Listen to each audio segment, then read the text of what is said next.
A young woman buried alive in a box beneath the cold soil of Georgia. A ransom note demanding $500,000. And a love story twisted into one of America's strangest crimes. It was December 1968. The United States was closing a turbulent decade. The Vietnam War, civil unrest, political assassinations. But amid the noise of history, another kind of story emerged. Quieter, darker, and almost unbelievable. A 26-year-old graduate student from Honduras named Ruth Eisemann-Schier would become the first woman ever placed on the FBI's 10 most wanted list. Not because she was a spy, not because she was a killer, but because she followed love into madness.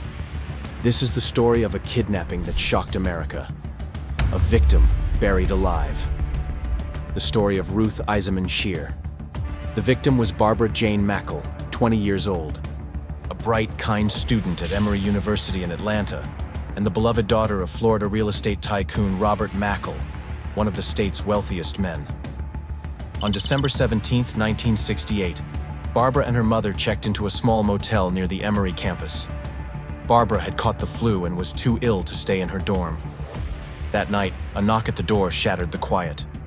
Two figures stood outside, a man dressed as a police officer, claiming that Barbara's boyfriend had been in an accident. And beside him, a nervous woman in a headscarf, clutching a clipboard. Before Mrs. Mackle could react, the man shoved his way inside. A chloroform-soaked rag, a muffled scream. In seconds, Barbara was dragged into a car and driven into the night. For the next 82 hours, she would lie underground, in a wooden box no larger than a coffin. The box was crude, but carefully designed, equipped with food, water, and a battery-powered air pump, a grim assurance that the victim would survive long enough for her captors to collect their ransom. Her kidnappers were Gary Stephen Christ, a 23-year-old medical student with a brilliant mind and a criminal past, and his lover, Ruth Eisemann-Schier, a quiet, intelligent young woman studying at the University of Miami. Ruth was the daughter of a respected Austrian Jewish scientist who had fled Europe during the war and resettled in Central America. She had grown up disciplined, curious, deeply loyal. Those same qualities, loyalty and devotion, would become her downfall. In court, Ruth later told the FBI that her love for Christ outweighed her desire not to participate in the crime. She knew it was wrong, but she followed him anyway. Together, they wrote the ransom letter. Together, they bought supplies.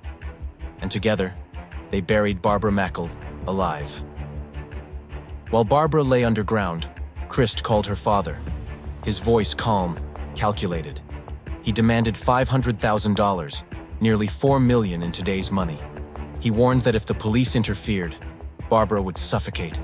For days, the FBI, local law enforcement, and the Mackle family scrambled to meet the ransom terms.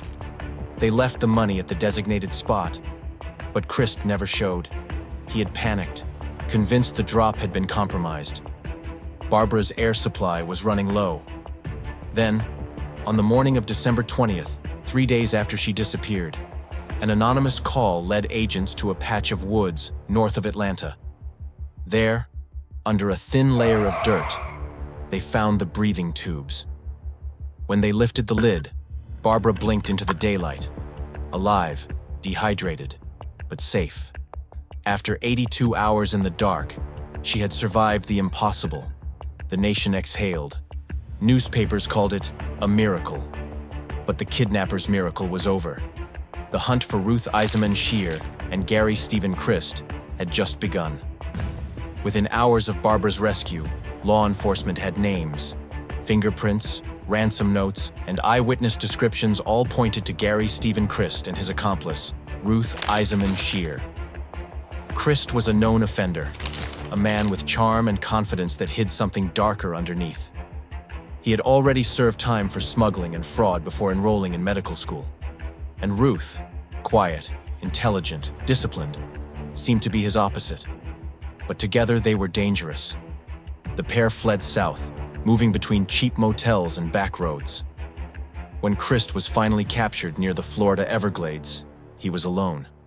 In his car, agents found a map, the ransom money, and photographs of Ruth. But no one knew where she was. For the FBI, it was an embarrassment. For the media, it was a sensation. A woman, educated, foreign, beautiful, had helped bury another woman alive. And she was still out there. On December 28, 1968, Ruth Eisemann-Schier became the first woman ever placed on the FBI's 10 most wanted list. Until then, the list had been a roster of killers, bank robbers, and gangsters. Ruth's addition broke that pattern. She wasn't violent by nature, but her involvement in a calculated kidnapping for ransom made her a national threat. The FBI distributed thousands of posters across the United States and Central America. Her face stared back from post offices, gas stations, and television broadcasts. And yet, she vanished. Weeks passed, then months. Every lead turned cold. Agents believed she might have fled to Honduras, her birthplace, aided by family connections. But in March 1969, nearly 3 months after the kidnapping, the break came in the most ordinary way possible. A university employee noticed a foreign woman matching Ruth's description, applying for a job under a fake name. Suspicious, he alerted local police, and within hours, the FBI was on site. Ruth was arrested without resistance. She had been living under an alias, quietly working, trying to disappear. In her confession to the FBI, Ruth didn't fight or deny. She told them simply, "My love for Gary outweighed my desire not to participate in the crime." It was a line that would follow her forever. During her trial, the judge said, "Miss Schier was not the principal culprit that Mr. Christ was." Her role was secondary. She was sentenced to 7 years in prison, with eligibility for parole after just over 2 years. Gary Stephen Christ, however, received a life sentence. He was spared the death penalty only because Barbara Mackle survived. And Ruth, the first woman on the FBI's list, served her time quietly. After her release, she was deported to Honduras. She never returned to the United States. What happened to Ruth Eisemann-Schier after her deportation remains largely unknown. Some reports say she lived a quiet life under a new name, far from the eyes of the press. Others suggest she became a teacher, devoted to helping others, perhaps searching for redemption. And Barbara Mackle, the young woman buried alive, rebuilt her life.